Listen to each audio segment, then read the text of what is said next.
Syederalun, nelayan Aceh menemukan satu kapal berisi etnis Rohingya yang berada di perairan Laut Selat Melaka, kawasan Biren pada Minggu 26 Desember 2021.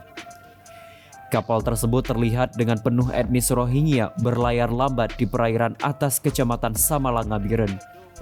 Panglima Laut Biren Badruddin Yunus atau Abu Laut Biren kepada serambinews.com Senin 27 Desember 2021 menyebutkan, satu kapal kemungkinan pengungsi Rohingya diduga memasuki wilayah Aceh.